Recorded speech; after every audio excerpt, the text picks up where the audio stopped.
Oh. This is day 2 at the studio, interview 1 with Greg. Take 1. So back in the 90s, AIDS service organizations were really desperate for funding. They really needed to figure out how they were going to fund all the life-saving programs, how they were going to help people in the community, especially those that couldn't afford health care or couldn't afford services. So the San Francisco AIDS Foundation and the Los Angeles LGBT Center got together at the time, and they had this wild idea to have people do something extraordinary. Hello, riders! Here we go! Good morning, riders. Welcome to Rest Stop 1. AIDS LifeCycle is a 7-day cycling event that goes from San Francisco Day 1. I'm ready to go all the way to LA, baby. to Los Angeles each June for the past 30 plus years. It is comprised of about 2,500 cyclists, another 700 to 800 folks who join us as volunteers. Roadies is the lifeblood of this ride. We raise money for the HIV and AIDS programs and services of the San Francisco AIDS Foundation and the Los Angeles LGBT Center. We're so proud of you. I'm so proud of you. It's fun and it's hard and it's long and it goes by also unbelievably fast. And along the route there is surprise and delight kind of at every turn. Each day kind of has its own emotional arc. It really is like, it's magical.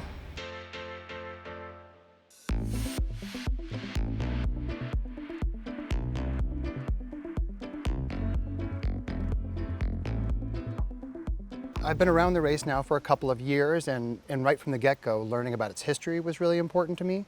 But you learn it through the eyes of people who've been doing it for a while. So before I ask you about how long you've been doing it and why you started, did any of you have any cycling experience before you got involved with AIDS LifeCycle?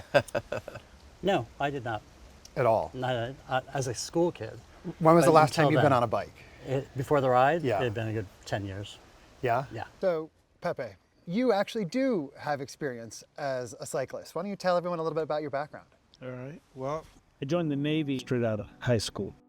Got stationed in Spain, and one of my shipmates there was a cyclist, so he got me into cycling. So I bought my first road bike in Spain, and I would ride in the rolling hills of Andalusia. That sounds amazing. And then when I came back to the States, I did a 50-mile bike ride in Ventura, Port Hueneme, where we ride through. I was stationed there. So on day 7, when we leave Ventura and we go to LA, we ride past my base that I was stationed at for a long time. So it's a real special day for me. And that same bike that I rode in Spain, that bike had been around the world. I actually used to ride a lot, but I've never ridden on the ride. Okay. And Ferd, had you ridden before? No, my last bike was one of those bikes where you pedaled backwards to stop. That was in Exactly. junior high and high school. Did I see you on that bike last year on the ride? I was so impressed. Make good So skid impressed. marks. So no ride experience. What is the AIDS life cycle to you? It defined my life. It gave my life a sense of purpose. So I was actually on a dinner date, and this individual said, "Have you heard of this thing called the California AIDS Ride?" And I said, "No, what is it?" And back then we had brochures, so we actually had a little brochure. I started reading it and I started crying, and I said, this is something I needed to do. I felt that if I was going to be a gay man, that HIV was going to affect me personally. So that night I decided I'm going to do the ride, and that was back in 1998. 1997. Princess Diana died. I was in San Francisco at the time. And I remember thinking, here's somebody that gave back so much. I've done nothing. I have a great life, and I've done nothing to give back for it. And that was the impetus. That's what pushed me. I was sitting at work. I work at UPS, and it was one of those moments where it is that fork in the road that changes your life. And I was a happy little straight girl as far as I knew. And I mean, I worked at UPS and I'm 5'10", go figure. But anyway, I didn't know anybody. It was not something that I did. It was definitely out of my comfort zone to do something like this that I knew nobody. And so I signed up. I was originally from New York as well. I was a member of the gay men's chorus in New York, so I would come down every week for rehearsals. Then I moved into Manhattan, which was a smarter deal than 2-hour commute. And this was in the early 90s. And all we were doing back then when I joined the chorus was singing at memorial services. It was really tough. A lot of our membership was just dying. Then I moved to California, and I knew I still had to be involved. I was hired at the AIDS Foundation into the development department, and the ride was the first thing I was kind of assigned to. So the first year I couldn't ride because I'd come on too late, but I went down for closing ceremonies and was blown away when I saw these riders coming down the Century City then, coming over the hill, and the roadies coming in, and I knew I had to be part of that. I was actually a client of the AIDS Foundation for a time, and I know how important the money is because I was on that other side of it. So everything I'm doing is helping the person that I used to be in that same position now. I know it has changed people's lives. I consistently am a top fundraiser. I really pride myself in that. I've just now passed my $340,000 total for LifeCycle the years I've been doing it. This year I'm about $24,000 right now. So I'm really excited for that. Right before the AIDS ride that I rode, that I was HIV positive. That was the first time I found out in 2000. And it made the reason of why I was doing the ride 10 times more important. I'm still doing it for my friends, obviously, but I had to prove to myself I could still do something like this back then. So that's what brought me where I am today. You know, when I was in the military, I would donate money to the CFC, Combined Federal Campaign, to give money towards AIDS. And when I retired out of the military, I would do the AIDS walk with my mother. And then 2012 was my first ride. So I've been doing the ride ever since. Well, and more than just the ride, right? Yeah. Over a dozen years later, you're now more involved with this community, and this is your community. The reason I ride is for my brother. What was his name? Gerardo. Tell me about him. So, Gerardo was the most gentle giant. He had my back, his older brother, kept me out of trouble growing up in the streets of San Francisco in the Mission District. And then I was getting stationed in Greece. That's when he came out. But he didn't just come out to the family. He came out and said, I have HIV. I'm dying of AIDS. And so I said,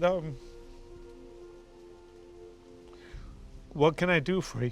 How can I help you? I'm overseas. I'm not home. And he said, don't worry about me, I'm fine. Help somebody else.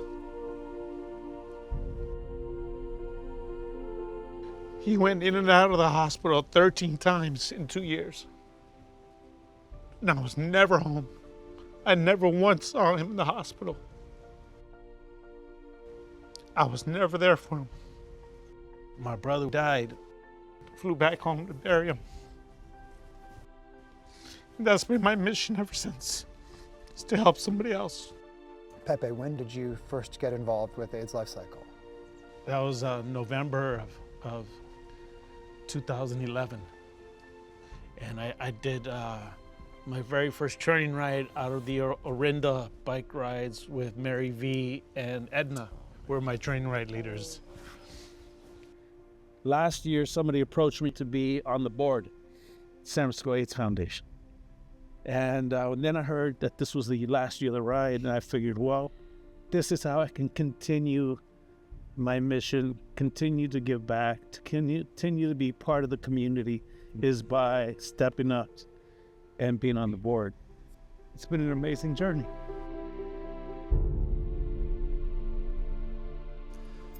You know, I remember the first time I heard somebody say, I'm living with HIV. And Paul Wachowski, the board chair at the time, came up on stage and he said, my name is Paul Wachowski and I'm living with HIV. And he began to share his story. And I literally just started crying.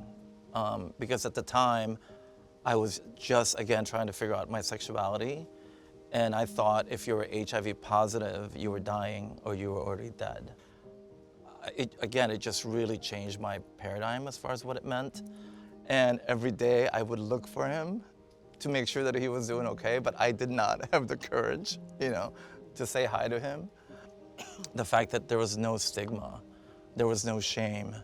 You know, the reason why that was so important to me, because in 2002, I tested positive. That very first ride, I remember putting that flag, the Positive Peddlers flag. It was such a big step for me, because for the first 4 or 5 years, I didn't have a flag on my bike. But that very first ride, ALC2, I put that flag on my bike. It is so inspiring when you are seeing this group. They've been around a long time. John Pond was around for a long time, and we still do a ride in his memory. I joined PosPeds that same year, and you're right, I flew my flag, and the first time I had my flag on my bike, the riders go by you, and everyone is just, go PosPeds, we love you, and everyone's touching you, reaching out. This November would be my 23 years of living with HIV.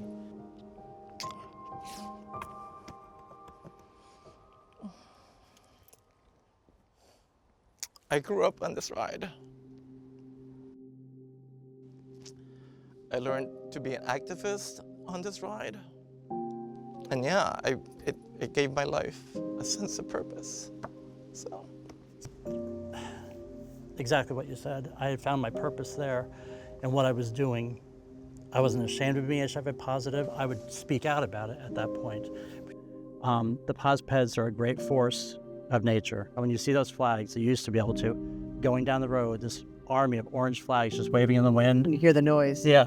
It was, I hate to say magical, but it was. You would see this and be like, oh my God. And everyone was so supportive. So the PosPeds have done so much to make the ride what it is today. I mean, back in the day when the ride was first starting, everybody knew somebody that either had HIV, had died from AIDS. There was a number of people on the ride that were positive. This was like a real challenge to show the world that even though you had HIV, you could still do this ride, you could still do this challenge. And out of that grew this amazing organization, the Positive Peddlers. And a lot of people, you know, back then didn't want to tell everybody about, you know, their HIV status because it was still stigmatized. But, you know, the ride was a place where people would feel really comfortable to do that. So I think in today's generation, you know, sometimes people don't remember what it was like. You know, the ride is here for community, but that original fight was really personal to people. It really had something to do with the people I knew that were infected or the people that I knew that had passed away. And a lot of the long-term survivors are out on their own, and several of them are still doing this ride 30 years later, which is an amazing testament to what's going on. And I encourage everyone to get to know people across generations about finding out about why you do the ride now and why someone originally did the ride and what makes it important to them.